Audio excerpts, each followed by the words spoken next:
All right, let's move on to let this happen. RFK Jr.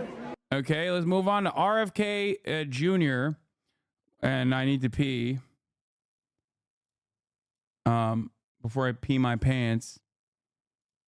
Hour here with a closer look at the race for the presidency. So joining us now, our ABC White House correspondent, Mary Alice Parks, and NPR White House correspondent and ABC News contributor, Uzma Khalid. Welcome to you both. Good morning. Mary Alice, let's start with you because RFK Jr.'s endorsement just happened of Donald Trump. This will be interesting to watch because, we got to figure out which candidate will benefit from that endorsement and where those voters will go, right?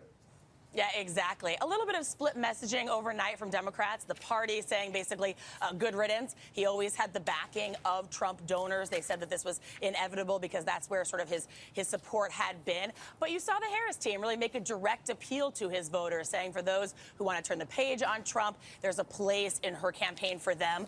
It's been interesting to watch both parties kind of argue about who he would hurt more. I do think that the last month after Biden dropped out of the race and Harris took over the ticket, Democrats were then pretty convinced that he was actually going to hurt Trump more.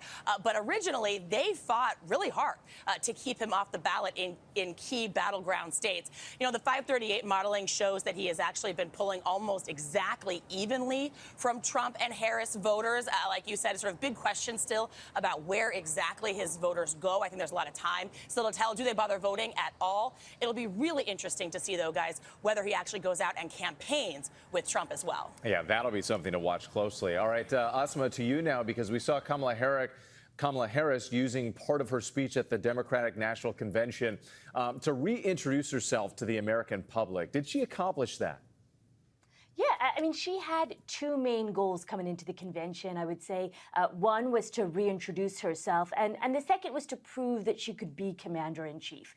One thing she did, and I've heard a lot of Kamala Harris speeches these last 5 years, she doesn't talk a whole lot about her personal story. But what she did this week in Chicago was weave her personal story as the daughter of immigrants into the broader American story. I would say it was something that we heard from her that was really distinct. The other thing, though, about reintroducing herself was to prove subtly that a woman could do this job. She doesn't talk a whole lot about gender identity, but I think with her focus on foreign policy and being a commander-in-chief, that was the message she was trying to sell. Look, the Democrats in the room certainly convinced. The big question now is if the broader public is. And I would say the polling is tight. Democrats know the polling is tight. So the next big test will be that debate on September 10th. Yeah, and Uzma, you say the Democrats are convinced. We have the benefit of having Mary Bruce, our chief White House correspondent, here on the desk, because you were there at the DNC all week. And when you look at Kamala Harris's speech, it really seems like it was directed at moderates, at independents, even Republicans. Yeah, it certainly was. She really was making that appeal to those key independent voters who, of course, are going to be the ones to determine this race. Look, I think for Yeah, they're definitely, that's it. That's right. It's the independent voters that are going to determine this race. And they fucking hate independent voters. You're making me laugh when you said you did an anti-Semitism. I'm trying to weld and you're fucking up my beads. both parties, the bases are pretty cooked. We certainly saw a big display of Democratic unity there. So she was, in that speech, casting herself really as a change agent and making a direct appeal. I think you also heard from Republicans every single night of the convention, which, of course, is intentional, trying to reach out to those Republicans who aren't satisfied with Donald Trump. Yes, and, you had superstars like Oprah Winfrey coming out there and reminding folks she, too, is an independent. And as Mary Alice was saying, they're now reaching out to RFK Jr.'s voters, so they are certainly hoping that they can ride this momentum and get more independents, get those key voters, get some Republicans to come onto the Harris team. And speaking of Republicans, let's go back to Mary Alice here, because we saw Republicans attacking the Democrats' message of joy and hope, saying that it doesn't. Was the reason Bortak was able to claim a constitution-free zone 100 miles within the U.S. borders because of fake numbers of fake statistics that Democrats didn't push back on? No, that was like way before. That is that I would say is a post 9/11 situation. Post 9/11. Hasan doesn't care about trade workers confirmed. Yeah. Pay the bills at the end of the day. So what more can you tell us about the GOP plans to counter that message from Democrats? Yeah, exactly that. And look, voters have told us all along that the economy is the most important issue in this race. And I think we're going to hear Republicans continue to say that for all this talk of goodwill about protecting freedoms, that doesn't pay the bills. But look, that's a double-edged sword, because as much as Republicans might criticize Democrats for being light on policy, they too have been pretty light on economic policy. And the reality is a lot of Republican speeches are also focused on cultural issues. So I think there's going to be a lot of pressure on both of these campaigns to explain more in detail about what exactly they will do if they win the White House again. And it was interesting, too, to watch Harris, be pretty light on the economy. She did not come out and sound like a big progressive there on that stage. When she talked about the economy, she actually really talked about things in terms of Trump, saying things like she would make sure to protect the Affordable Care Act. Guys. Mary Alice Parks and Asma Khalid, thank you so much for joining us. And Mary Bruce right here on The Dust. Thank you all for that. Americans can't trust what's on the ingredient label, RFK Jr. So, Robert Fuckboy Kennedy Jr. What a story. What a complex guy. What a hero. The best the Kennedys have to offer. This man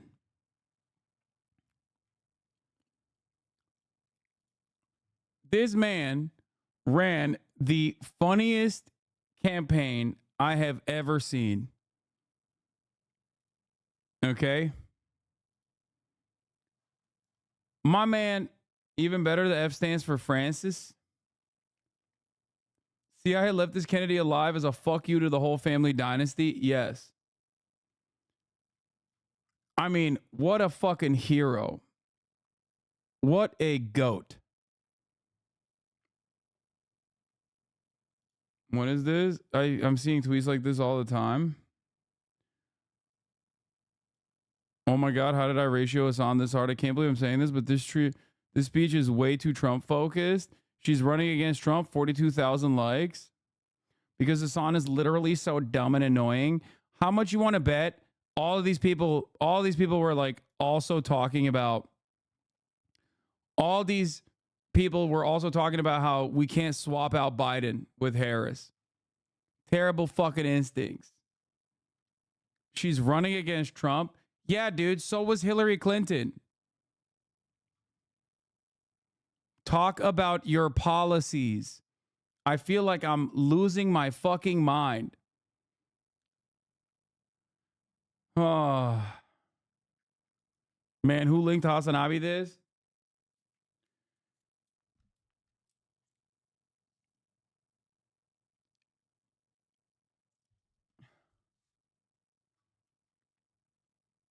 I never agree with Hasan, but the Democrats spent the entire time dissing Trump while Trump spent his whole time giving his plan to keep America going up.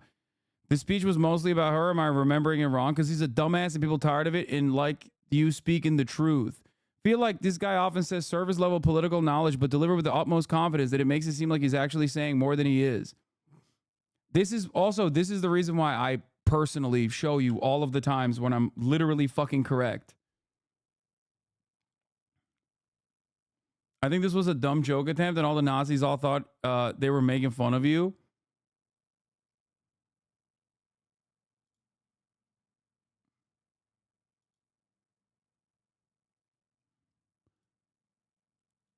This is how you know she crushed it. Sorry, I'm not an unwavering liberal who gets rock hard hearing about having the most lethal military in the world and wanting to continue supporting a genocidal apartheid state that is America's puppet in the region. We're about to have an incredibly whack foreign policy if she stays this course, like way worse than it is now. I know. Like, this is how you know she crushed it. Dude, hey, Hutch. Hey, Hutch. Maybe you should see yourself out of this conversation when the fucking people with actual knowledge on politics are having the convo, you know? Just saying. Remember when you were talking about how Biden should stay in the race? Go pay Michael his money, okay? Michael from Pennsylvania, Central_Committee. Don't you have $500 you owe the man for a bet? Hasan, you are never wrong. Look at this shit.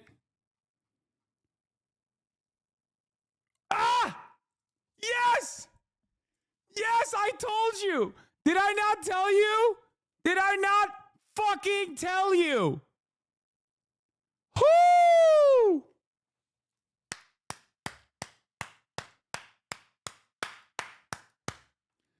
We never left with the coconut emoji. With the coconut, we never left. Biden bros, we never left. Now has the coconut emoji on the fucking description. Perfect. Chef's kiss.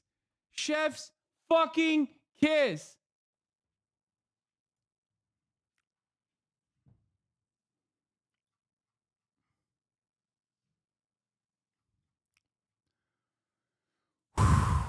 Maybe you should listen to people who know a little bit more than you do.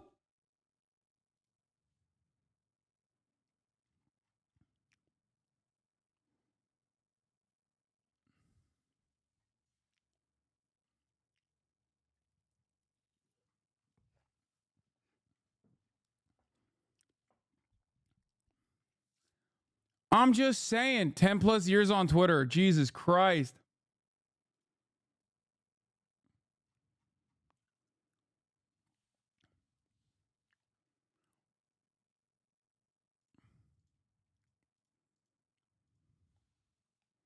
You know what? I'm going to fucking quote tweet Hutch.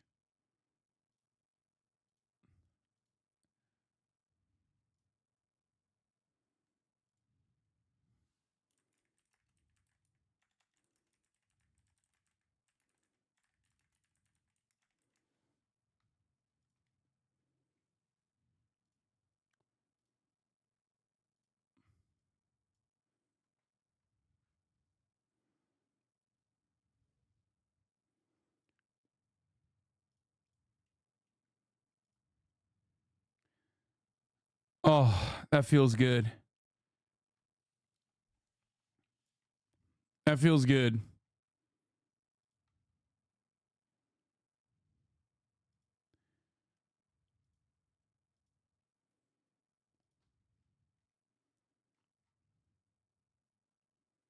Stop falling for drama bait. Okay, let me fucking live a little bit, dude.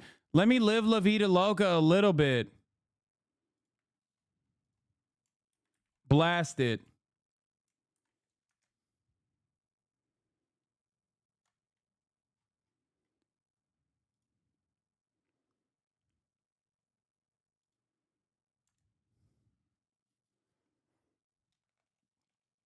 I'm a petty bitch, okay?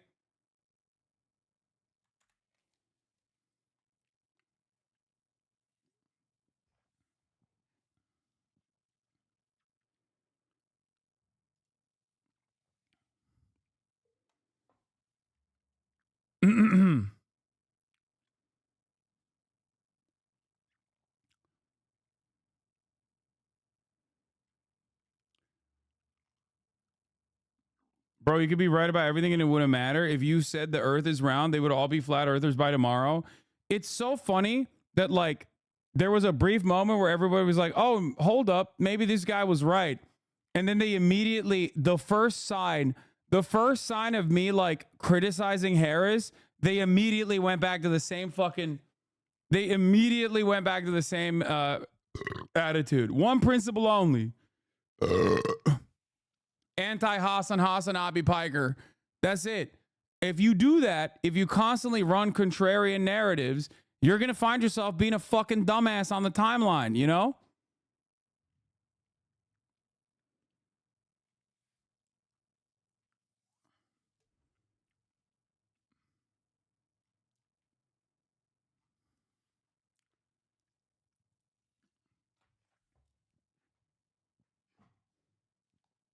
I wonder if I would have disliked you when I was an 18-year-old liberal. Probably. It's funny because he can't even translate his Twitter audience to watch him on Twitch. I mean, yeah. Leftists gatekeep the term left. They consider Democrats center right and claim exclusive rights to said term. Oh my God, please. Okay, we're done. We're done on that front. We ain't doing that.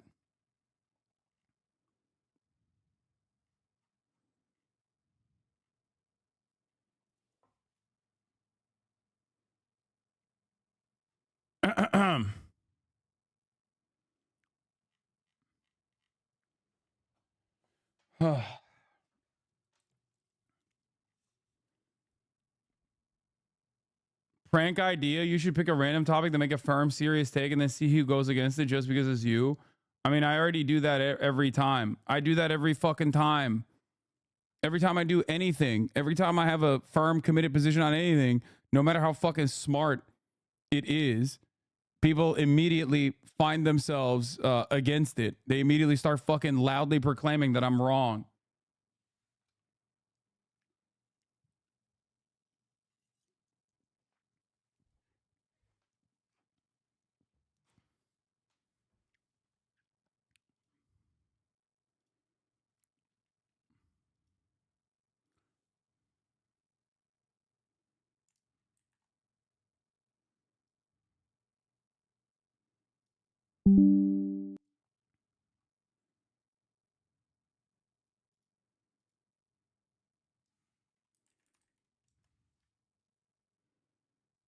Hold on. I'm not done. I'm going to do the Robbie Rihanna freak too.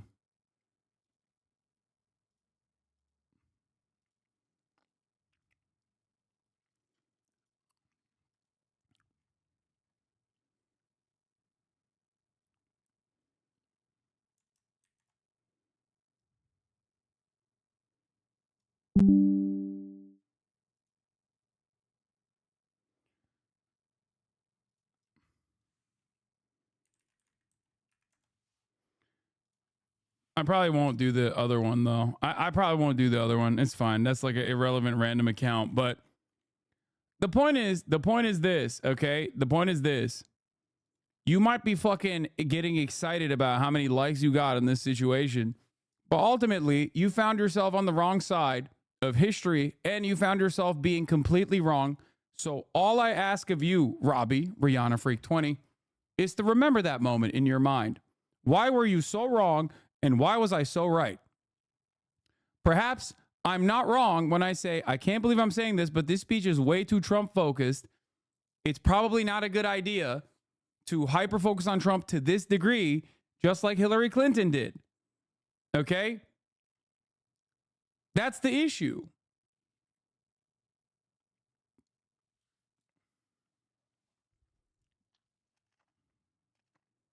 You kept Twitter on your phone, didn't you? Lol, delete it? No, I didn't. I deleted it.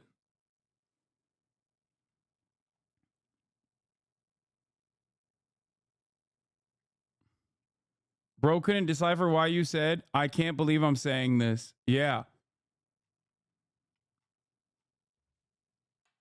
Did you just show my tweet, lol? Did Hasan just show my tweet? I think I did. Somewhere around here. I don't know which one your tweet was, but Biden will be the nominee.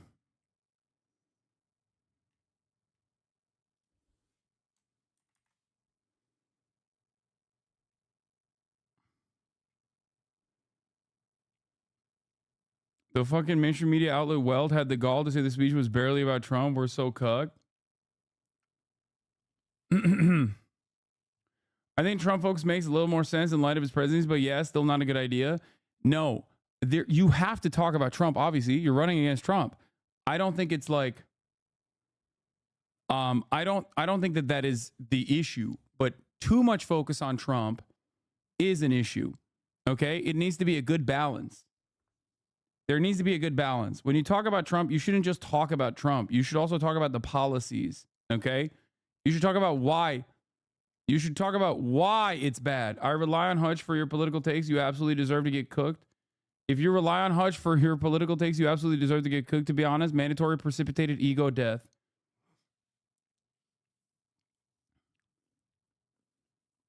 That's why the focus groups that gave her high marks even literally fucking said, we wanted to hear more policy.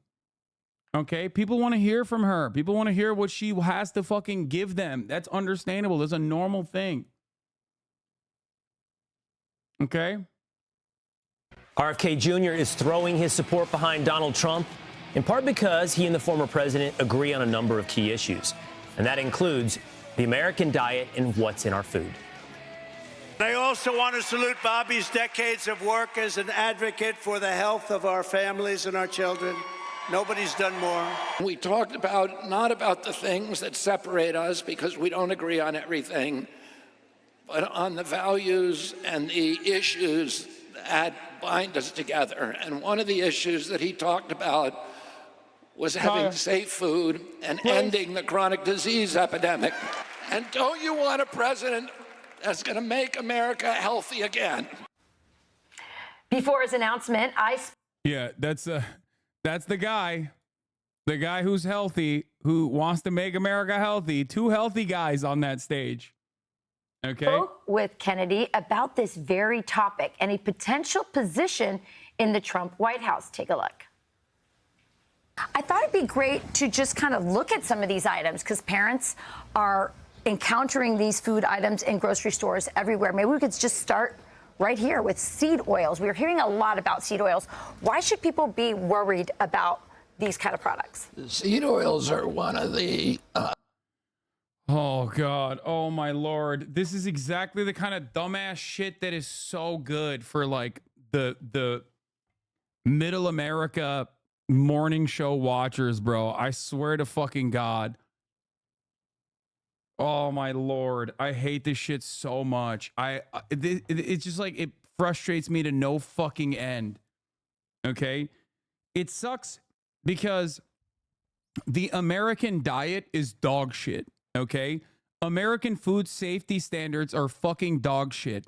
And I despise with all of my heart people that look at that, correctly point that out, and then fucking turn around and tell you like, and that's why you need to have an oyster a day, and that will actually make your penis more virile. Like, shut the fuck up. What the fuck are you saying? What is wrong with you? That's why you need colloidal silver and raw milk. It's like, I want to fucking die, dude.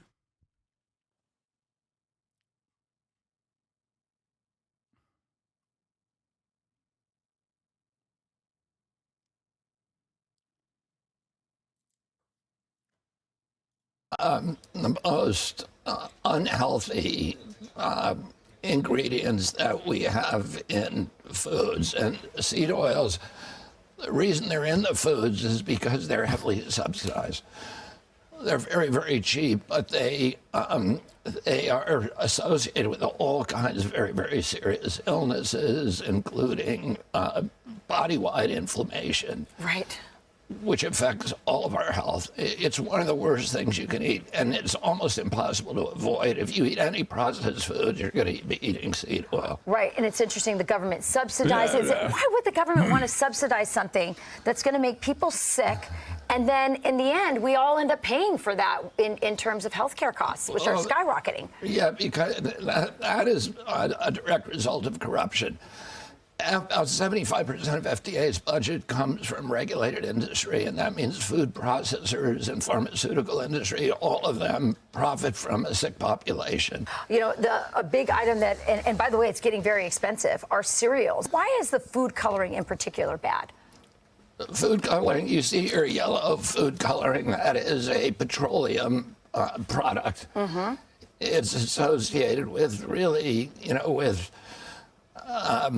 with depression. It's associated with autoimmune injuries and ADHD. Yeah. And red dye also is very bad. In Europe, the same companies are producing the same products, but they're using natural coloring. But here they can get away with it. We have about almost 1,000 chemicals that are in our food that are either outright banned in Europe or actively discouraged. So you wouldn't be able to buy this kind of stuff in Europe. You ask about why it's so cheap, why it's so ubiquitous. It's because we subsidize the worst foods. We subsidize it with about 70% of our food stamp program is to process foods, which are all poison. Right. One of the things that's interesting. Like, if you're poor, you have to starve. Like, again, like so close so close to the truth, yet so unimaginably far. Like, how do you get to the doorstep and just take a fucking sprint in the exact opposite direction? Like, it makes no fucking sense. And it's tied to like the dumbest shit because he is also anti-medicine. Okay?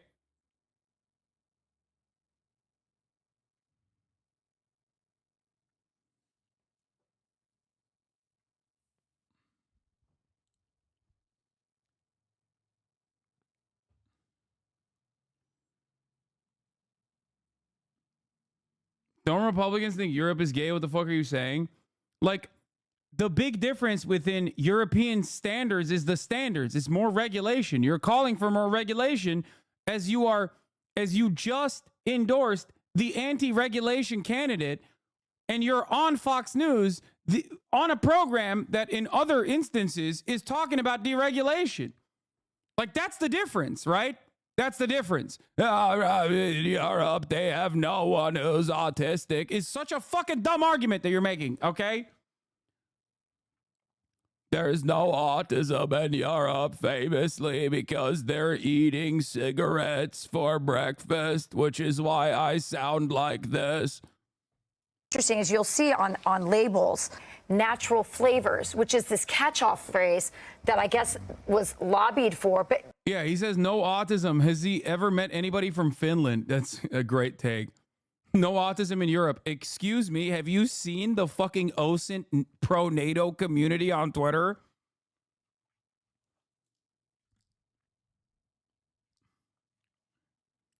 the ingredients in natural flavors are not really natural. No. In our country, natural flavors are chemical products. So you can't trust what's on the ingredient label. And the reason for that, again, is government corruption. It's that the agency, the USDA, the FDA, have been captured by the industry. I'm not against vaccines or modern medicine, but doesn't some food just objectively have harmful chemicals in it? Why can't it be normal and just talk about it instead of trying to do this shit? Yes. It is objectively true. And also, the food industry has captured the FDA. That is also true. Just like the pharmaceutical industry also plays a significant role in this process. The problem is, if you want European-style regulation, it's more of the FDA, okay? Not less of the FDA. Industries they're supposed to regulate, and they all have an interest in subsidies and then in mass poisoning the American public. Yeah, I want to talk about pesticides, and then let's talk about the policy. So let's talk about the pesticides and the things that worry you about. I mean, this looks like fresh food, right? What should I be worried about here? Yeah, I mean, the irony is, like, for example, my wife loves kale, and she had the impression that kale is actually good for you. If it's organic, it's very good for you. But most kale and strawberries, for example, grapes, are contaminated with pesticides. And yeah, pro move from RFK staying on the ballot in blue states, by the way. That is like, I mean, he's like very clearly trying to tilt it in favor of Trump. Not that it fucking matters.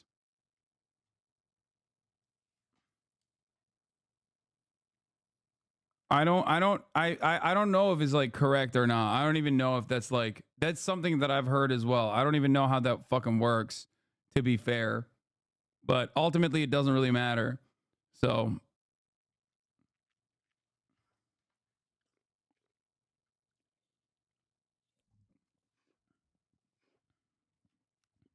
Whether you would accept a position on the ticket if Trump asked you, and I think your response was, that would be devastating to my marriage. I think Bobby knows.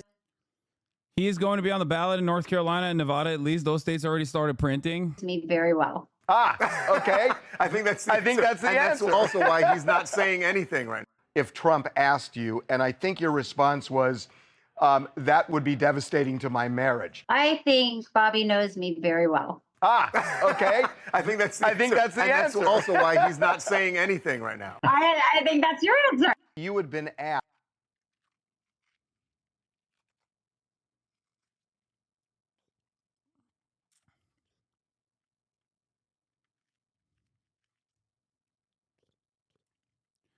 I think liberals and progressives tend to overcorrect when countering some of these crank narratives that contains grains of truth. Like, you shouldn't just put your blind faith in these greedy, corrupt institutions just to own right-wingers. It's important to actually look into these things thoroughly and not just cite scientific studies sponsored by the industries that peddle them. What? Uh-oh. I mean, sure, but the point is that there are definitely harmful chemicals in a lot of the food, and it's especially bad in America, and I think it's foolish to be obtuse or reductive about that. You will never catch me fucking speaking on this issue as though it is a bad thing, okay? I already recognized and literally said RFK is not wrong when he says that Americans eat poison, okay? That is correct. He's not wrong about that. And also, he's right when he talks about how Europe doesn't eat the same poison that Americans do. He's right on that front as well. Can't fight fire with water. The problem is where he takes that correct argument. Particularly the Environmental Working Group has found what they call the dirty dozen, some of the worst pesticides on these products. So, You're getting called out on the Miz event? Wait, what? What is Hasan got called out? For what? Someone just called you out? For what reason? Someone called you out to come to Texas? They said you banned from Texas? Okay. All right, someone send me the clip.